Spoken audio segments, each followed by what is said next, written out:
Ohara is a hopeless office worker who's suddenly selected for an overseas transfer. Just as he's preparing to say goodbye to this city life, the most beautiful baddie of the office forces him into a fake engagement to avoid getting transferred. But things get spicy when their pretend love starts unlocking real smashing feelings. A few days before everything happened, Ohara had just gotten scolded by his manager Kurokawa when he suddenly felt a chill running down his spine. This was because of the icy stare his coworker Hanoji was giving him, which freaked him out, so he quickly returned to work. Later, after he left work, he returned home and prepared dinner for himself and Kama, his cat. While he ate, he remembered how Hanoji had given him a worse-than-trash look and wondered what he'd done to deserve it. The following day, while cleaning the office with his coworkers, Ohara noticed Hanoji staring at him again. Like the previous day, he panicked and quickly returned to cleaning so she didn't think he was a useless slacker. However, he had no idea that Hanoji's stare wasn't a menacing one, but simply a curious one.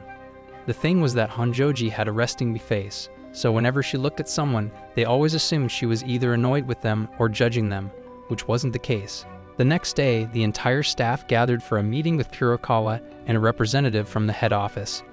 During the meeting, Kurokawa informed the staff that a new branch would be opened in Alaska and added that one of them would be sent to that branch to become the manager.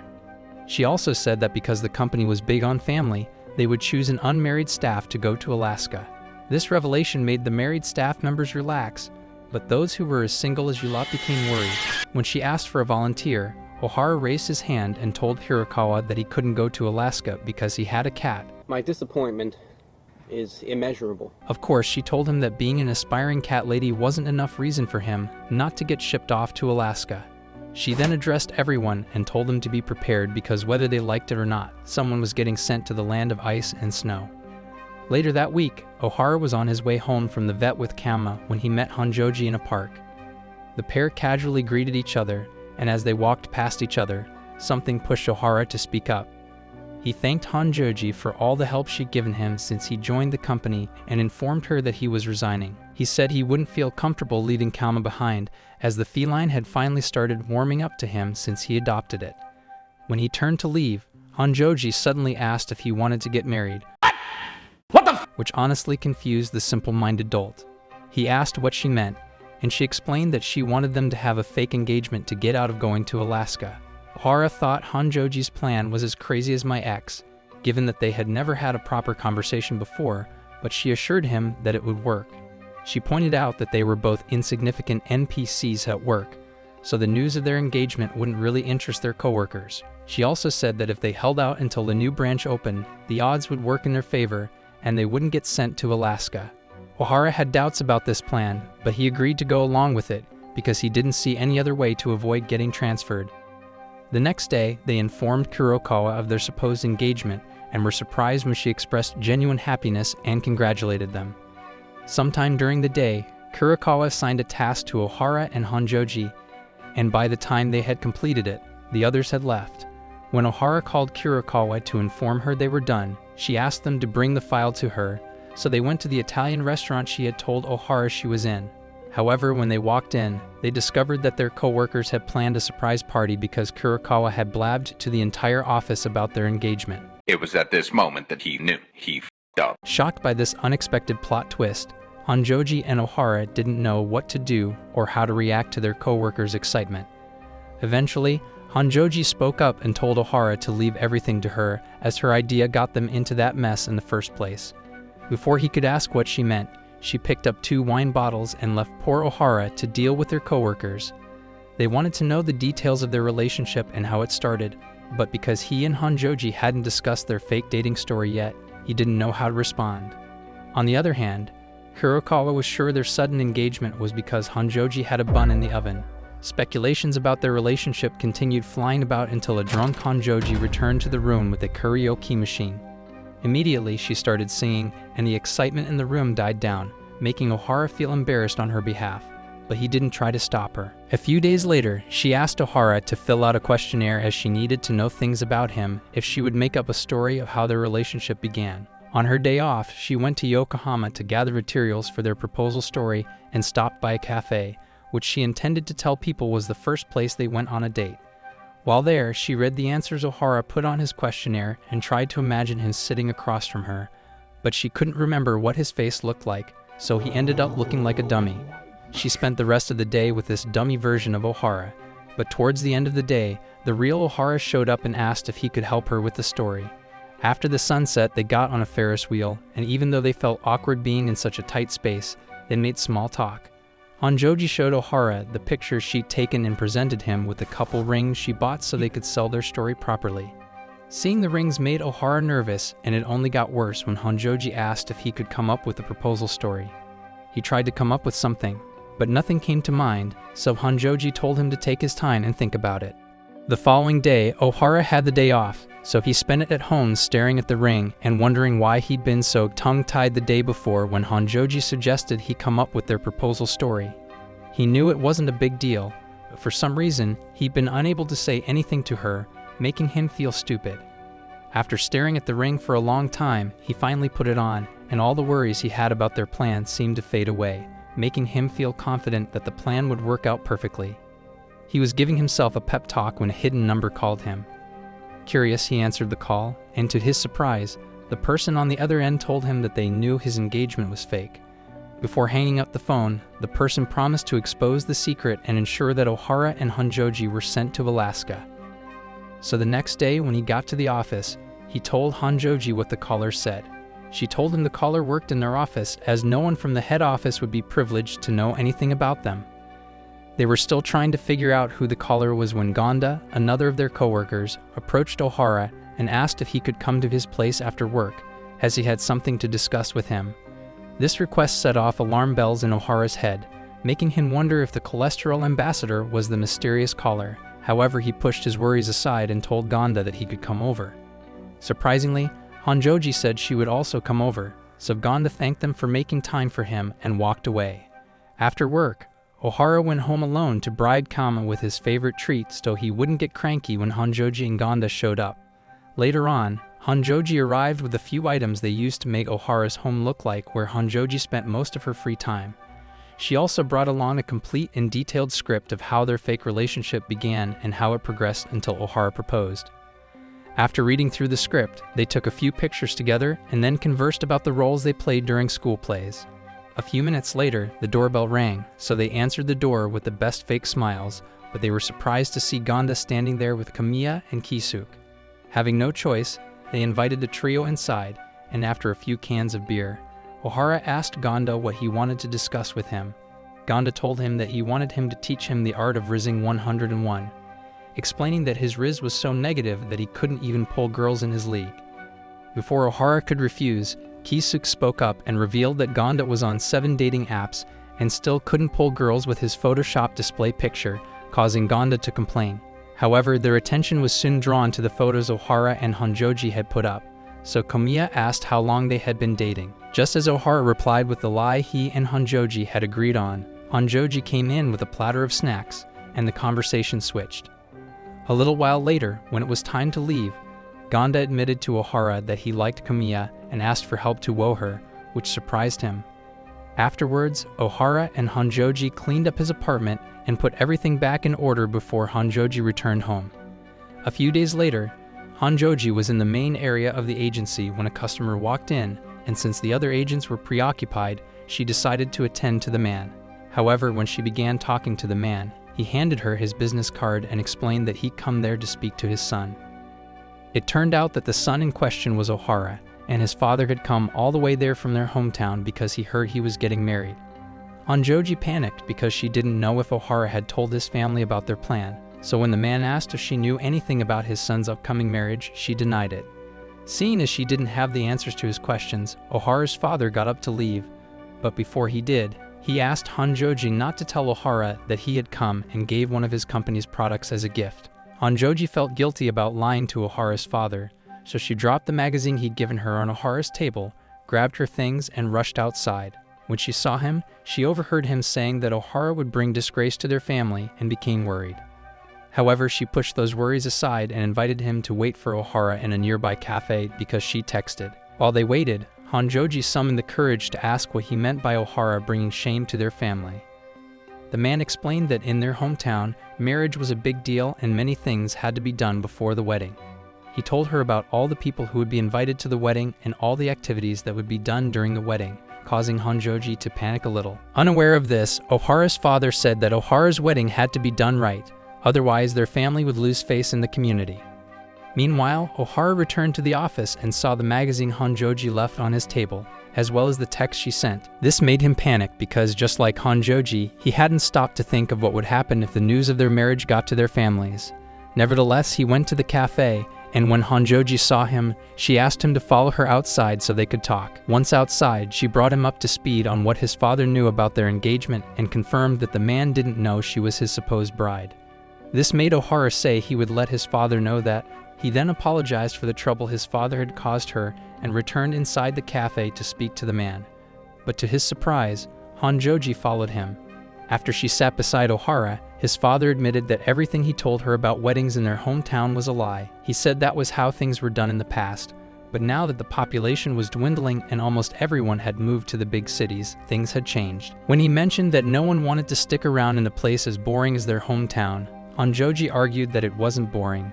She pulled out an atlas and showed him the map of his hometown, asking questions about the place. The old man happily told her stories of when Ohara was younger, and he used to take him and his sisters to watch the trains go by.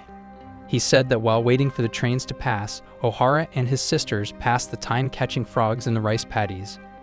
Hanoji was surprised to learn that Ohara had a mischievous side, but Ohara was about ready to tell his old man to take a hike, as he was tired of listening to him talk about how great their hometown was. Just then, his father asked who his fiancée was, and when he tried to remember the name he'd been told, Ohara and Hanoji panicked. Fortunately, Ohara cut him off before he could remember the name and told him that he'd return home the following weekend so they could talk about the wedding. After they said their goodbyes to Ohara's father, they returned to the office, and almost immediately, Kurokawa asked to speak to Ohara. She told him that she needed him to act as the attendant of Princess Claudia of Lichborg, who was visiting Japan. Ohara asked why he had to be the one to take the princess around town, and Kurokawa told him it was because the princess had requested a male attendant. She said if she sent the others, they would try to flirt with the princess even though it was public knowledge that she was a married woman. Having no choice, Ohara left to read up on the princess and prepare for the tour, but he was worried that he'd mess things up. When the tour day arrived, the princess, dressed in casual clothes, met Ohara. He was surprised to see her without an entourage, but she told him she wanted to explore the city without her bodyguards and attendants sticking to her like glue. She said she wanted to experience the joys of Tokyo like a true tourist, so Ohara pushed his worries aside and took her to the first place he could think of, a shrine with many cat statues. He knew from her numerous posts online that the princess loved cats, so he was glad he ditched his initial idea and brought her there. While Claudia took pictures and gushed about the cute statues, a frantic Kurokawa called Ohara to tell him that the princess was missing. Ohara asked her not to get her granny panties in a twist and told her that the princess was with him, which surprised her.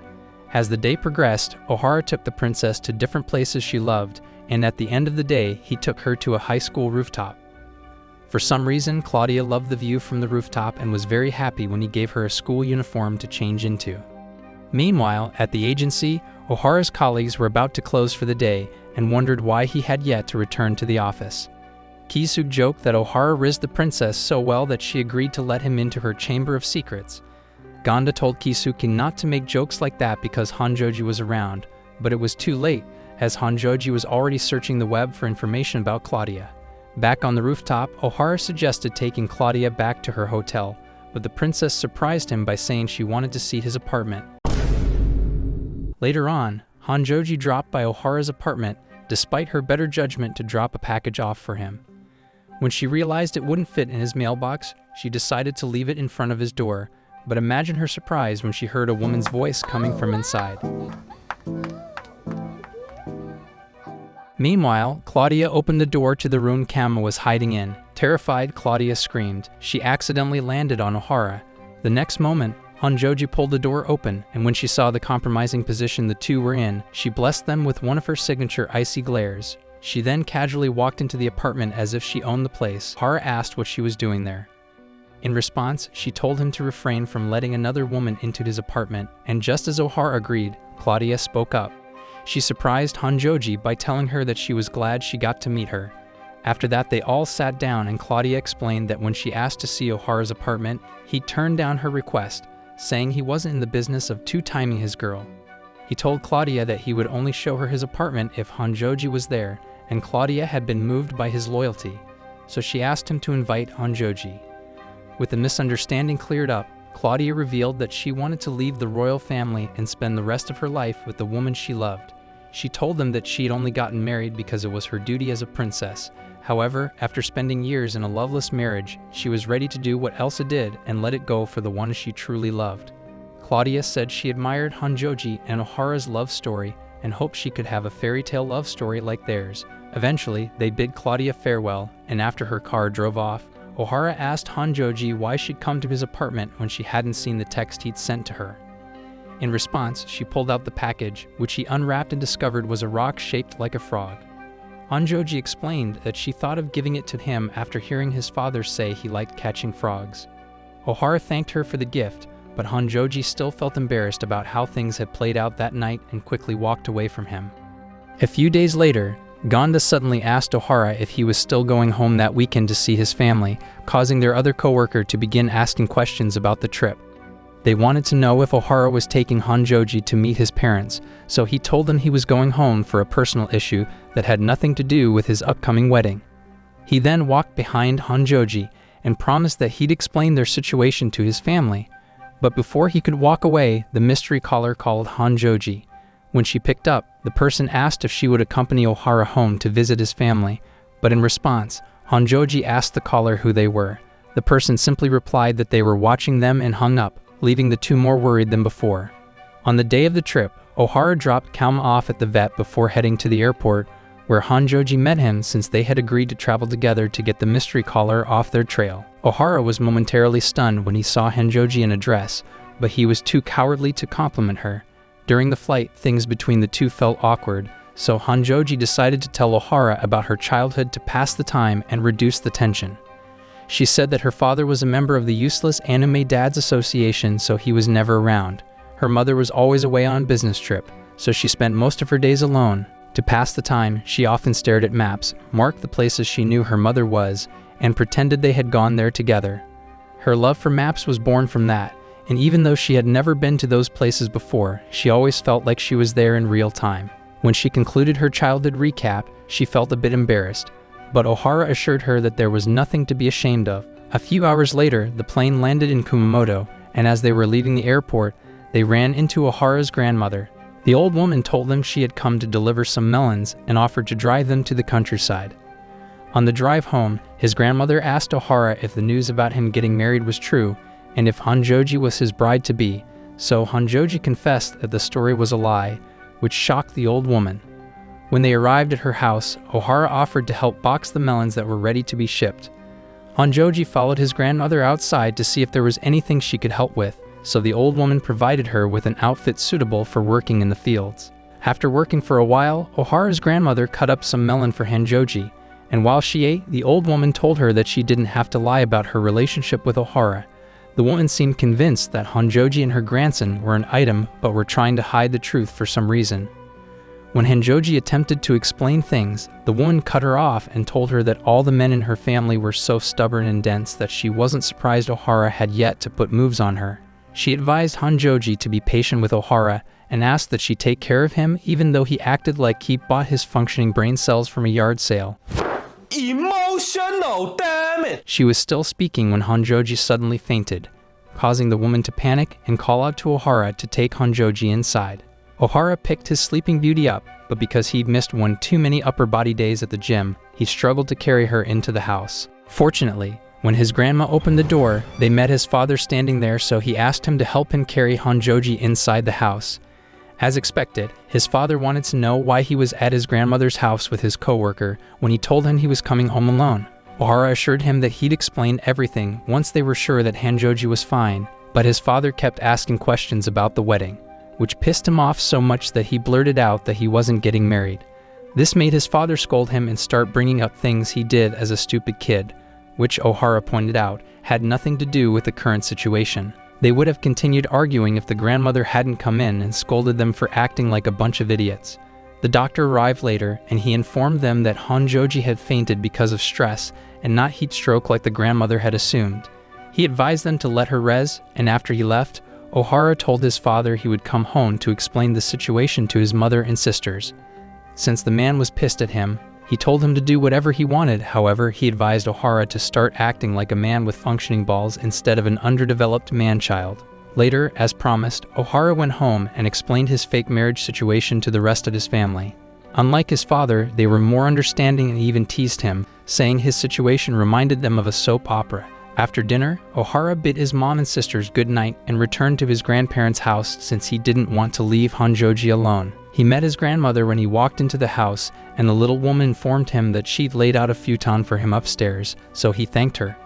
When he got to the rooms, he was shocked to see that his grandma had laid out his futon in the same room Hanoji was sleeping in. Feeling uncomfortable with the situation, he tried to take his futon out of the room, but Hanoji woke up, and he panicked even more. He tried to explain that he was in the process of removing his futon when she woke up, but Hanoji didn't care about that and asked how long she'd been asleep. He told her that she'd been sleeping since she fainted that afternoon, which surprised her. She then asked if he'd gone home to speak to his family, and after he told her that he had, she said that she would visit them the next day so she could also apologize. Ohara tried to convince her that it wasn't necessary, but Hanoji insisted that it was the right thing to do. Their conversation was soon interrupted by croaking frogs, and because Hanoji was curious to experience nightlife in the countryside, she asked Ohara if they could go for a walk.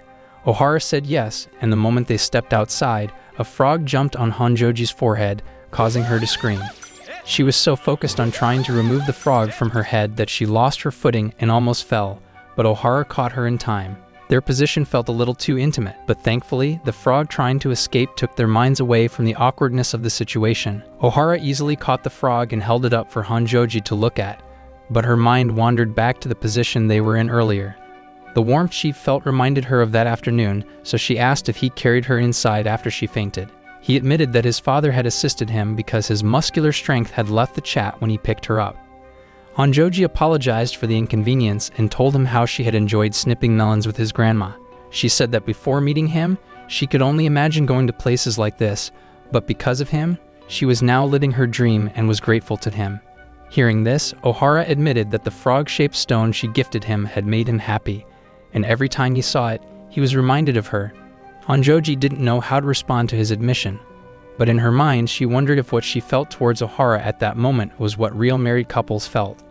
Thinking they were falling back into an awkward silence, Ohara tried to say something, but before he could complete his sentence, the frog in his hand interrupted him by croaking, so they decided it was time to go to bed. The following day, Hanoji kept replaying her conversation with Ohara and wondered if he'd been trying to confess to her before he was interrupted. She tried to push the thoughts aside, but when she came face to face with Ohara, they came flooding back and her face heated up. After breakfast, they said goodbye to Ohara's grandmother and walked to his family house. When they arrived, Hanoji apologized to Ohara's mother and sisters for any inconvenience that their fake engagement had caused. They assured her they weren't angry and said they understood why they had done what they did. When she told them she also wanted to apologize to Ohara's father, they told her he wasn't home as he'd already gone to work. The conversation soon shifted to sightseeing, and Ohara's sister asked Hanoji if she had somewhere she wanted to visit. Immediately, she replied that she loved to go to the Volcano Museum, so Ohara's sister instructed him to take her. At the museum, Hanoji tried to tone down her excitement as they walked around, but eventually she failed and began giving Ohara a history lesson on the area's landscape. Her ramblings were interrupted by some rowdy school kids whose teacher had difficulty getting them to listen to her. Taking pity on the poor woman, Ohara called the children's attention to himself and Hanoji, and they began telling them stories about the volcanoes and the areas surrounding them. At the end of the day, the kids and their teacher thanked the couple for their help and bid them farewell. When they arrived back at Ohara's house, Ohara was surprised to find now his childhood friend washing her hands outside. His mother and sisters came outside while he was questioning her unannounced presence at his family house, and unlike Ohara, they were pleased to see now. After she gave his mother the glassware she had made for her, he was surprised to learn that his tomboy loser, a best friend, could create something so beautiful and fragile when he knew she was nothing more than a violent gorilla with plots. Now called him a clueless idiot for not knowing that she'd been a glassmaker for 3 years, and while they were talking about her career, Hanoji approached them. Ohara introduced the girls to one another, and while Hanoji felt a bit awkward, now was more polite. This made Ohara tease her, and because she didn't like his teasing, she hopped on his back and began digging her fingers into his hair. Watching them play like that made Hanoji feel jealous, so she convinced herself to lock up whatever she felt for Ohara in the darkest corner of her mind. She was so focused on locking up her feelings that she didn't notice now standing before her until she spoke up, asking Hanoji to be her friend. When Hanoji didn't respond, she explained that she was moving to Tokyo to work in a glassware shop and wanted to have someone other than Ohara as her friend. This revelation surprised everyone, but Hanoji was the most surprised as she didn't know how to respond to Nao's request. The day after Ohara and Hanoji returned to Tokyo, Ohara was at home feeding Kama a treat when his mind wandered to Hanoji. Since Kama was the only one he could talk to, he told the cat that Hanoji had ignored him throughout the flight home. He said he didn't know what he'd done to make her do a complete 360 and returned to being the ice queen who scared him. When they resumed at the office the following week, Hanoji continued ignoring Ohara's existence the same way her deadbeat dad ignored hers, making him feel lost.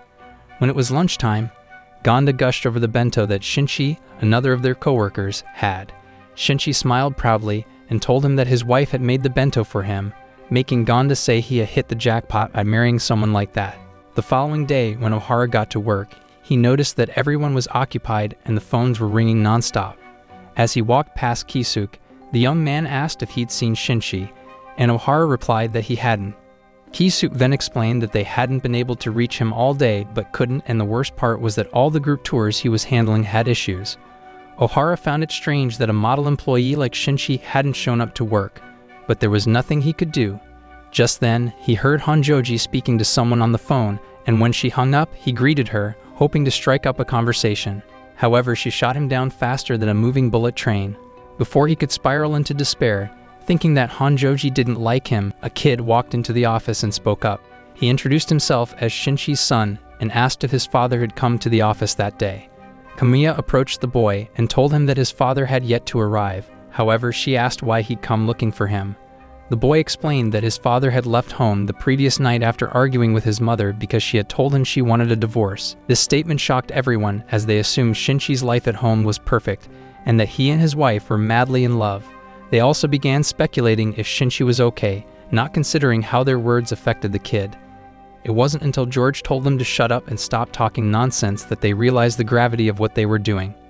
George then asked Ohara to go with the kid to look for his father, promising to handle all of Ohara's work while he was out. After leaving the agency, Shinchi's kid showed Ohara the business card files he'd taken from his father's desk and suggested they visit the places written there to look for his father. Ohara was impressed by the boy's cleverness and readily agreed to visit those places. Unfortunately, after hours of visiting different places and not finding Shinchi, the poor kid began losing hope that he'd find his father. Hoping to cheer the boy up, Ohara took him to get a burger, but tears began welling up in his eyes as he ate. He told Ohara that he wished he could return to the previous morning when his parents were happy and together. As soon as he said this, he began crying, so Ohara moved closer to the boy to console him. Shortly after they left the burger place, Kurokawa called Ohara to find out how his search was going, and Ohara told her that they hadn't found Shinchi yet. The next moment, George asked her to give him her phone, and when she did, he told Ohara to check the bar close to the shrine in Fukagawa. He said the bar had feng shui for lonely and depressed guys, and he was sure Shinchi was there. Hoping George was right, Ohara and the kid went to the bar. But just as they arrived, Gonda, Kamiya, and Kisuk also arrived. They told Ohara they wanted to help with the search, so Ohara asked Kamiya to wait outside with the kid while he and the other went inside the bar. Shortly after they walked into the gloomy place, they spotted Shinchi sitting at the bar with a couple of glasses in front of him. They approached him and tried to talk to him, but Shinchi was so out of it that he told them he'd come to the office when he finished erasing the document before him. The document was a divorce notice, and from its appearance, Shinchi had been mindlessly erasing it for hours. He continued erasing until the eraser broke, and that pissed him off, so he got up and ran out of the bar. His kid tried to get his attention, but the man didn't slow down and kept running like his pants were on fire. Soon, the others arrived, and after Ohara explained what had happened, they split into groups and went looking for Shinchi. Ohara's group was the one who found him, but Shinchi was acting strangely. and this was because the man had decided to identify as one of Tarzan's siblings. He soon began running around the park like the gorilla he believed he was, making it hard for Ohara and the others to catch him. Eventually, George punched the low-budget gorilla Grodd in the face, which seemed to give him a full factory reset. He began crying and admitted that he didn't want to return home because he knew what he'd have to face if he did. His coworkers didn't say anything to him, allowing him to pour out his heart until he got tired, and they took him to see his son. The boy was glad to see his father, and Shinji apologized for making him worried before explaining how things went down the night before. He said he'd come home with a bouquet to surprise his wife because it was almost their anniversary. However, the woman gave him a surprise of her own by asking for a divorce.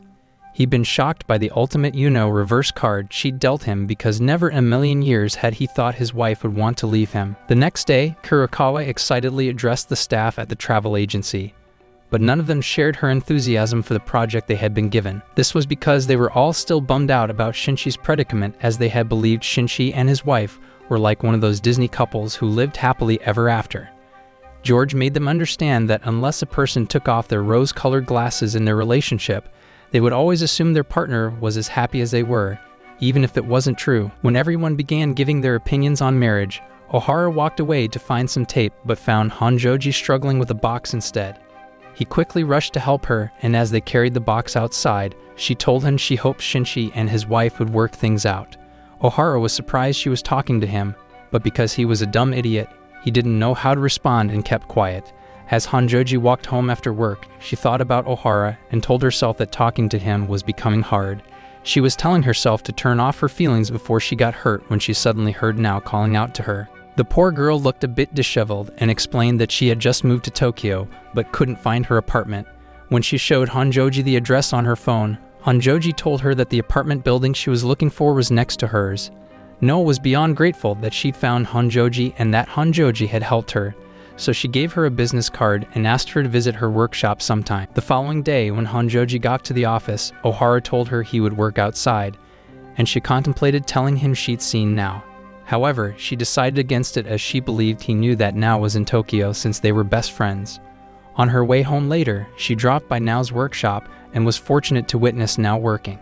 She thought Nao's skills were impressive even though her boss said she could have done better. Instead of going in to talk to Nao, she decided to leave, but before she'd taken a few steps, Nao came outside and called out to her. She told Hanoji that she should have come in, but Hanoji replied that she didn't want to disturb her. Nao assured her it was no bother and then proposed that they meet later for a drinking party at Hanoji's place. Of course, Hanoji tried to refuse, but Nao was persistent and convinced her to agree to the party. A little while later, both girls were in Hanoji's apartment, drinking and chatting. Well, Nao was the chatty one. Hanoji was still trying to wrap her head around the fact that she'd let someone else into her apartment. Eventually, she stopped overthinking the situation and was surprised when Nao told her she had made the glasses they were drinking from. Nao said the colors on the glass came from the stone she'd gotten from her hometown and blended into the glass while making it. Since she was already on the topic of her hometown, she told Hanoji about how she spent time playing in the mountains and rivers. She said she felt like the reincarnation of Dora the Explorer every time she found a new spot to play in, which always made her happy. At some point, the conversation shifted to her work as a glassmaker, and she admitted that although she enjoyed working in her new workshop, her boss sometimes made it difficult. She said the woman was like an evil witch, and no matter what she did, she always complained that her work was no good. Hanoji told her that her work was beyond perfect, but Nao didn't believe that and said she still had to work on it. Tired of talking about herself, she asked Hanoji if she'd like to get off her chest, but Hanoji said there wasn't. Nao didn't seem to believe that and hounded Hanoji to speak up until she cracked. However, the more Hanoji got off her chest, the more she drank until she became drunk and began talking about Ohara. She told Nao that Ohara always gave her mixed signals and was getting tired trying to decipher the things he did or said. She also badly wanted to ask Nao if she and Ohara were more than friends, but she couldn't bring herself to do it because she believed she had no right to do so. Instead, she asked Nao if Ohara had always been vague with his actions, and Nao told her no. She said when they were kids, Ohara always took the lead and helped her when she got into trouble. She told her about the time that they had gotten lost in the mountains and Ohara had used fireflies to find a way back down when she started crying. When they got home, her parents scolded her for staying out late, but Ohara came to her defense and got them to back off. Hanoji couldn't believe they were talking about the same guy and when she said this, now suggested inviting Ohara over so they could talk things over. Hanoji rejected her suggestion, but now ignored her and called Ohara, asking him to get his scrawny behind over to Hanoji's place. Soon after she made the call, she passed out and fell into a deep slumber, leaving Hanoji alone with her nerves as she awaited Ohara's arrival. When Ohara arrived, he was a nervous wreck and Hanoji made it worse by giving him her best nonchalant look. After inviting him inside, she asked him to tell her what he'd been trying to say to her that night at his grandparents' house. Ohara said that he wanted to thank her for going on a walk with him, which honestly made her feel stupid, as she'd assumed it was something else. Feeling brave, Ohara asked Hanoji if she'd been avoiding him because she was angry with him, and she told him she wasn't. She explained that she was bad with human emotions and had a hard time expressing what she felt because as a child she never learned to do so. What she'd learned to do was turn off her emotions and try not to expect things, as it was the fastest way to get let down. However, she'd been finding it hard to turn off her emotions recently, and it was all because of him and his stupid face. When she asked him to take responsibility for making her act out of character, Ohara kept quiet. When he eventually spoke, he asked her to be his girlfriend but soon regretted it when Hanoji said nothing. He had no idea that his question had set off a bomb of confusion inside Hanoji's head, and she was scrambling to get the pieces of her senses back together. She didn't understand why he'd want to date a plain Jane like her, and was trying to convince herself that what was happening was an alcohol-induced dream. The longer she remained silent, the more Ohara felt like the biggest fool to exist, and to make things worse, her expression looked like she was angry. Both tried to say something, but because they were so lost in the what-ifs and what-nots, their lips remained sealed.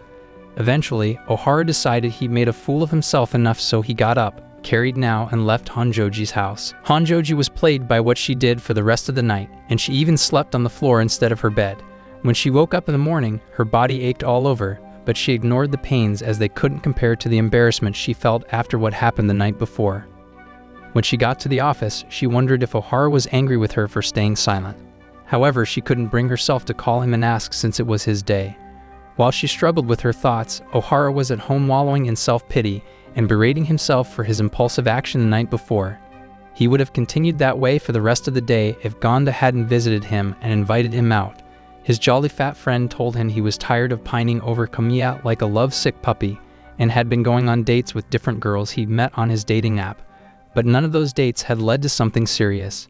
He hoped that this next date would be better, as he and his date liked the same band and had connected because of that. However, he was worried that his date might be an unhinged psycho, so he wanted Ohara to stick around and help him if things went south. Ohara was surprised that he was there as Gonda's unofficial security detail, but when he saw Gonda and his date interacting with each other, he concluded that she was harmless and left. Gonda's date was named Kaori, and she wasn't what he'd been expecting, but he was glad that she'd agreed to go out with him. They spent the rest of their date visiting places that were connected to the idol group they both loved, singing karaoke, exchanging idol cards, and eating ramen. When the date was over, they exchanged phone numbers and spent the rest of the night talking on the phone like a pair of teenagers. 3 days later, a glowing Gonda told Ohara stories of how he and Kaori spent hours talking on the phone each day.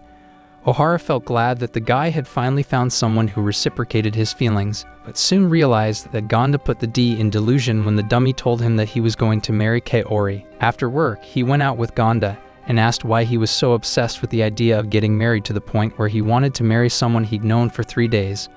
Honda explained that while growing up, his parents fought all the time because his father was a chronic gambler and debtor. He said growing up in an environment where fights were the order of the day made him yearn for a normal family life, which was why he wanted to have his own family.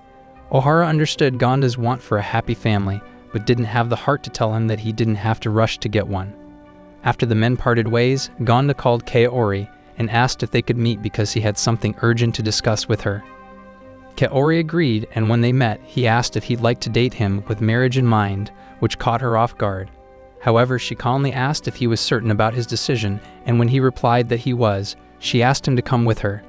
Gonda didn't know where she was taking him, but he followed her quietly until they arrived at a daycare center where she picked up her son.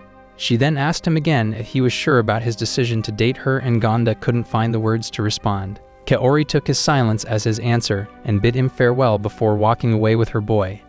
When Gonda recovered from the shock, he called Ohara, and the both of them met at the bar where they had found Shinshi the other day. He told Ohara what had happened between him and Kaori and admitted that he'd panicked when he saw her child. Ohara asked what he planned to do now that he had gotten over his shock, and he told him that he had to talk to Kaori again. The following day, he went to the bank, and after confirming that he had enough money to raise a child, he texted Kaori to meet him at a cafe. Unfortunately, Kaori didn't show up but sent a friend of hers to tell Gonda not to worry about it, making him ask the friend if Kaori didn't like him again. The lady told him she couldn't speak for Kaori, but when she noticed his bank books and realized why he'd wanted to speak to Kaori, she apologized on her friend's behalf. Later, Gonda met with Ohara and told him that he would stop talking about dating and marriage for the time being. He said he'd been so sure that it was what he wanted, but after meeting Kaori and being face to face with the things he'd only dreamed of having, he realized he wasn't ready. Gonda admitted that he felt bad that he'd let Kaori down, but Ohara told him not to beat himself up about it and let him cry his heart out. A few days later, Hanoji stood outside her apartment contemplating whether or not she should call Ohara. She felt bad for leaving him hanging after he asked her to be his girlfriend, but because of how socially awkward she was, she didn't know how to apologize. Now calling out to her was the only reason she stopped fussing over calling Ohara.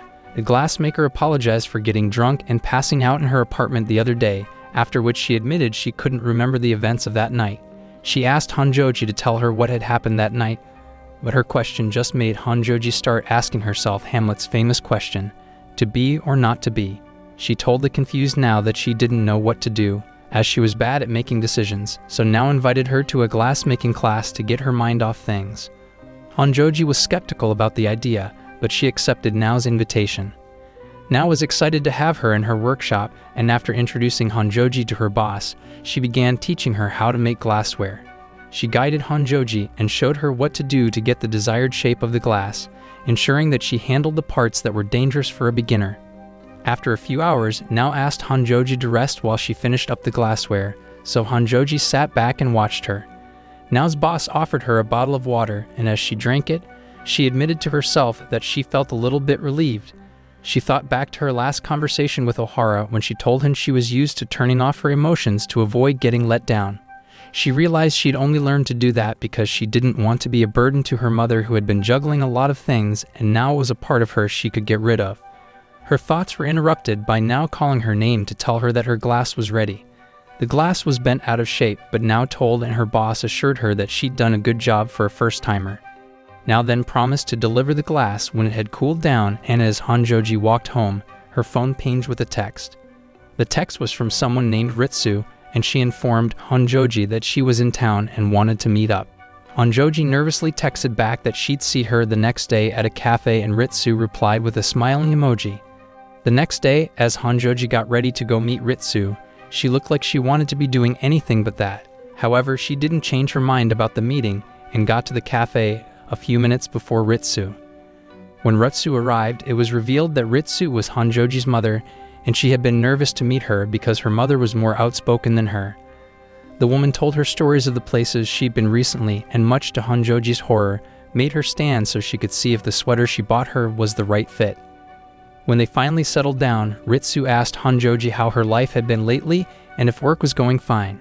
Hanoji told her that everything was fine, but Ritsu said she didn't like that Hanoji's salary was small. She suggested that Hanoji become a freelance ticket agent, but Hanoji told her that she loved her job and didn't want to change it. Since Ritsu was an advocate for doing what you love, she told Hanoji it was okay to continue working at the agency. However, she advised her to set life goals for herself, saying that achieving those goals would give her a sense of fulfillment. Hanoji listened to her mother's advice without saying a word, but she secretly wished she was like her when it came to making decisions and doing things she wanted. A little while later, Ritsu asked her daughter when she planned to get married, which surprised her. In response, she told her mother that marriage wasn't in her future at the moment, and instead of complaining, the woman told her that when the time came she had to do better than her. She said she didn't want Hanoji to suffer the same way she did with her father, and Hanoji just kept quiet. Unknown to her, her phone was vibrating because Ohara was calling her. When she didn't pick up, he assumed it was because she didn't want to talk to him and began blaming himself for the distance between the two of them. Later that day, Hanoji said goodbye to her mother, and as Ritsu's cab drove away, she called someone and asked if they were certain that Hanoji was getting married because Hanoji had told her that she wasn't. At the same time, Hanoji took her phone out of her bag and saw the missed calls from Ohara. When she tried to return the call, she began overthinking the situation and wondered what she'd say to him. Because of this, she held out from making the call, but the wheels in her head didn't stop turning as she thought about their situation over and over again. When she got on the train, she remembered when she was in high school and someone had texted her to meet him somewhere. Thinking it was a mistake or a prank, she ignored the text, and for the next 3 days, every time her phone rang or pinged with a text, she panicked. However, when she resumed school after the short break, she learned that it hadn't been a prank or a mistake and that the boy who had texted her had gotten sick because he waited in the rain for her. Back in the present, when the train came to a stop, Hanoji decided that she was done questioning herself. She still questioned Ohara's feelings for her, however, she was determined to make him see that there was nothing special about her and cut ties with him, which was why she went to his apartment not to ask but to inform him that they had a date the next time they both had a day off. Ohara was shocked by her sudden boldness, but he didn't dare to refuse her and agreed to meet her on the planned day.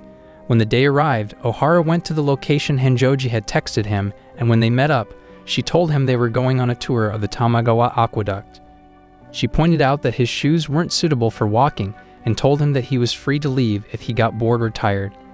Without waiting for him, she turned around and began walking away as she planned to show him the Hanoji he knew at the office was different from the real Hanoji.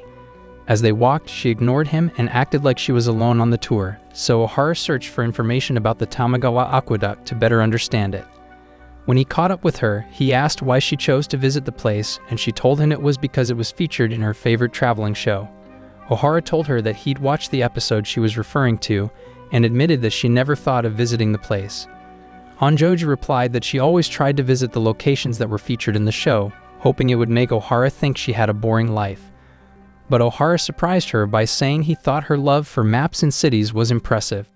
Since her plan failed, Hanoji went back to ignoring Ohara and acting like she was alone on the tour, but unknown to her, Ohara couldn't stop staring at her. He seemed to like how happy and at peace she was as she walked around and saw things she'd seen on the maps or in the show. The only time she acknowledged his presence was when his stomach growled and she gave him something to snack on. After that, she continued ignoring him and completely forgot he was with her until he asked her a question. Hanoji was surprised that he was still around, and he explained that he'd slowed down a bit to do some research online. She felt embarrassed that she'd been off in her imaginary world and hadn't noticed he was standing next to her. However, she pushed those thoughts aside and took a step back before telling him that he didn't have to force himself to be there. Confused by her words, Ohara explained that he was still raging along because he was enjoying himself. Hanoji struggled to believe he was telling the truth and asked what was enjoyable about watching her walk about and stare at rivers.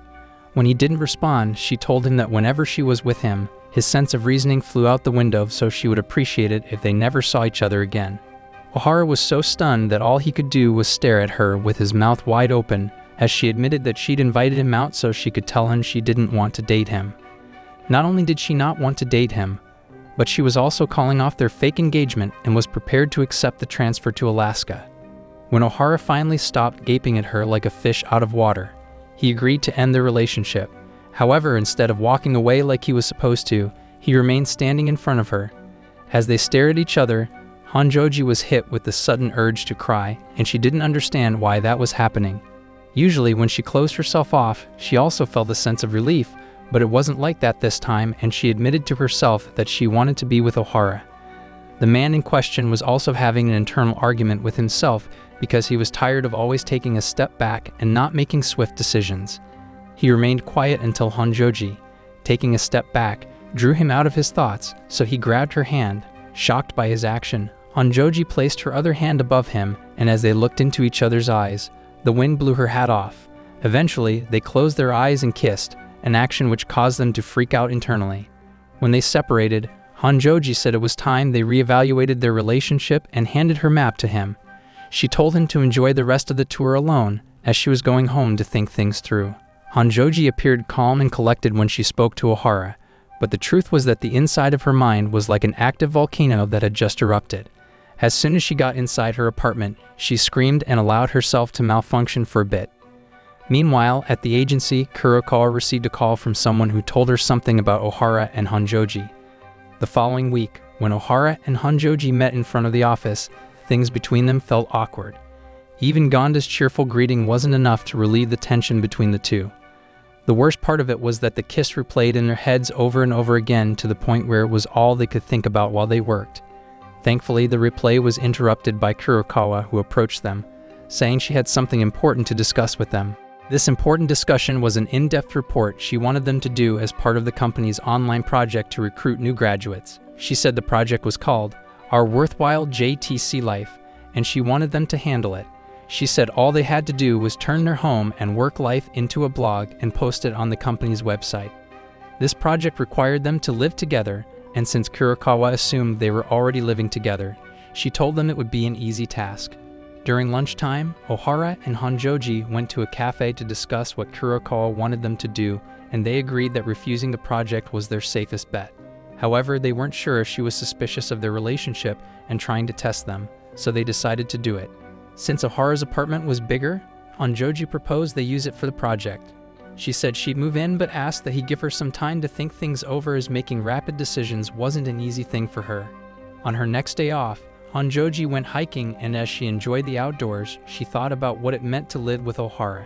She knew it would be a strange experience for her, as she was used to being alone, but because she didn't want to let Ohara down, she decided it was time to put on her big girl pants. That night, Ohara was home with Kama, wondering what Hanoji's decision would be when she rang his doorbell. He was surprised to see her, as a big part of him had expected her to tuck tail and run. But instead, she was standing in front of him and apologizing for taking so long to make a decision. Once he assured her that it was fine, she pushed the script she'd written for them to follow while they lived together. Inside the house, she told him that if anyone wanted to speak, they had to raise their hands first. Kama watched them from his room as they went through the script and talked about their roles. At some point, Ohara pointed out that raising their hands each time they wanted to speak was unnecessary and annoying, so Hanoji agreed that they didn't have to do it again. She then pulled out a tent from her backpack and asked Hanoji if she could set it up beside his bed, and he told her that he could.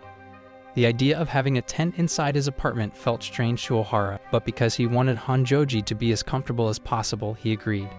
When she finished setting up the tent, he told her he was heading to the store to buy the things he needed to make dinner. Now alone, Hanoji decided to note down the things they needed to sell their happy couple lie to Kurokawa. While she did that, she sensed Kama standing behind her and became afraid that the cat would try to attack her. To her surprise, Kama rubbed his head against her leg as if he were telling her that he didn't mind that she was staying with them. Hanoji was relieved after this interaction because she'd been worried that the cat would hate the fact that she was invading its territory. Ohara returned a few minutes later, and after preparing dinner, he served it for them to eat. But instead of digging in immediately, Hanoji stood up to open the window. She did it because she felt hot after setting up the tent. But Ohara assumed it was because she thought his apartment smelled like a sweaty gym shirt. When they began eating, Hanoji complimented Ohara's cooking and asked if he used foreign spices because she could taste spices she was unfamiliar with. Ohara told her that he had, and after dinner, he showed his spice collection to her. He had quite a few of them, and he'd bought them when he traveled to other countries for work. Hanoji was glad to see that he had hobbies and didn't live like a sad 9-to-5 worker whose life revolved around his work. After he put the spices away, she thanked him for dinner and insisted on washing up the plates. But while she did that, she realized she wanted to use the bathroom. However, she wasn't prepared to use Ohara's bathroom just yet, so she told him she needed to grab something from her apartment and left. Ohara felt relieved when she left because he had also been dying to use the bathroom, and now that he was alone, he could do that. When Hanoji returned later, he asked how she wanted to split bath time, and she freaked out because she'd forgotten that she needed to shower. She considered returning home, but realized how stupid that was and tried to think of a better solution when Ohara suggested she visit a public bathhouse. Hanoji thanked him for his suggestion and left for the bathhouse, but Ohara felt bad letting her go alone, so he rushed after her. After buying soap and shampoo from the convenience store, they went to the bathhouse, and Hanoji told Ohara that he didn't have to wait for her when he finished. Ohara said okay to that, but when Hanoji came out of the bathhouse, she found him waiting for her and felt jitty on the inside. The feeling remained with her until they got home, and she assumed something would happen between them. To her disappointment, nothing happened, and they said good night to each other before crawling into their respective sleeping places. As time went by, neither of them could fall asleep, Ohara because he was nervous about having Hanoji over, and Hanoji because the inside of her tent was as hot as an oven. Ohara contemplated texting Hanoji but couldn't bring himself to do it until she sent a text asking if he was awake. He replied that he was, and after much deliberation, she texted back asking if it was because he was uncomfortable with her tent being in the room. At the same time, he texted her asking if his constant tossing and turning was keeping her up. Before either of them could respond to the other, Hanoji suddenly rolled out of her tent, as the heat was too much for her to bear. To help her cool down, Ohara asked her to go stand on the balcony and brought a glass of water for her to drink. After she drank the water, none of them attempted to speak to the other as they were both lost in thoughts about how stressful adult relationships were. About a month later, they showed the report to Kurokawa, and after she praised them for a job well done, she told them they still had to do it for another month. She then left for a meeting with the representative from the head office and told the man that he'd been wrong about Ohara and Hanoji's relationship. She said that from the pictures and the report it was clear the relationship was real. The walking sweat dispenser explained that he only wanted to be sure that they weren't faking their engagement to avoid the transfer. This made Kurokawa ask if the new branch manager had to be one of her people, and the man said there was no other option. Taking a look at the files of the remaining unmarried employees, the man pointed out that Gonda was the best fit for the job. The rumor that Gonda might be the sacrificial lamb getting sent to Alaska spread through the office, and while the others teased Gonda about it, Ohara and Hanoji felt terrible. They believed it was their fault Gonda was getting sent away, and for the next few days that guilt stayed with them. Eventually, Ohara couldn't take it anymore, so when he got to the office the following week, he went to confess everything to Kurokawa. He told her that he would take responsibility for his actions by going to Alaska, so Kurokawa asked him to come with her. Surprisingly, when they got to the storage room, Hanoji was already sitting there, and Kurokawa explained that Hanoji had also confessed that their engagement was a fake. She told them that they had played their parts so well that she had honestly believed they were a real couple, but said there had been no need for them to do it. When they asked why, she revealed that she had agreed to take the position in Alaska, which surprised her as she was married. She assured them that it was the best decision she'd made in a while and sent them out to continue working. After work that day, she took them to the beach, and there she explained why she had taken the position. She said that before she got married, she used to hop on a plane at every chance she got and visit new places. The thrill of visiting a new country always made her heart race with joy, and she loved every second of it. However, after getting married, she realized that her life became like a straight road, which she couldn't walk off because of all the commitments she had to her job and home. Kurokawa admitted that she loved her job, but said she missed the excitement of traveling more, and that was why she took the position in Alaska. They asked what her husband thought of her decision, and she told them he was okay with it because he felt the old her would resurface. The talk with Kurokawa left Ohara and Hanoji with a lot to consider, but as usual, the two refused to speak up about it. They returned to Ohara's apartment, and after gathering up all the things they used for the project and their fake engagement, they cleaned up the place. While taking out the trash, they discussed marriage and how stressful it was having to consider someone other than yourself. They agreed that being single was the best way to go, but deep down they didn't believe that. After bidding each other goodnight, Hanoji began walking home with tears in her eyes, and Ohara walked back to his apartment but didn't attempt to climb up the stairs. This was because he imagined himself on the straight road that Kurokawa had talked about and realized that he'd never once changed directions or tried to go off the road. At that moment, he decided to change that and began running towards Hanoji, calling out her name until she stopped walking. When he caught up with her, he asked if she wanted to get married for real this time, and without hesitation, Hanoji told him yes. She then asked if he loved her despite knowing the kind of person she was, and he replied that he did, making admit that she also loved him. Before heading to work, they exchanged rings again and agreed to come clean to the rest of their coworkers, and also tell them that they were engaged for real this time. When they revealed the truth to their coworkers, they didn't know if they should congratulate them or be angry that they lied. However, Gonda showed genuine happiness for the new couple and wished them good. Shinshi, who was spotting a new hair color, was more on the pessimistic side because of his divorce, but Kurokawa didn't allow him to dampen the mood and asked everyone to return to work. Later, while Ohara was at home vacuuming, the mystery caller who was revealed to be Kisu called him and apologized for putting him on edge with his calls. Of course, Ohara didn't know his identity, but he told him he wasn't upset with him, and they ended the call on friendly terms. Just then, Ohara received a text from Hanoji asking him to meet her at the train station. so he dropped what he was doing and rushed over. When he spotted her, he noticed she was glowing and felt pleased that she was the woman he was going to marry. He had no idea that he appeared to glow in Hanoji's eyes, and that she was also thinking the same thing he was thinking. As they walked home together, they appreciated the little things about themselves that made them smile and ended up walking home holding hands. That's it for today's video. If you enjoyed the video, maybe get yourself a wife or subscribe to your channel, whichever is easier.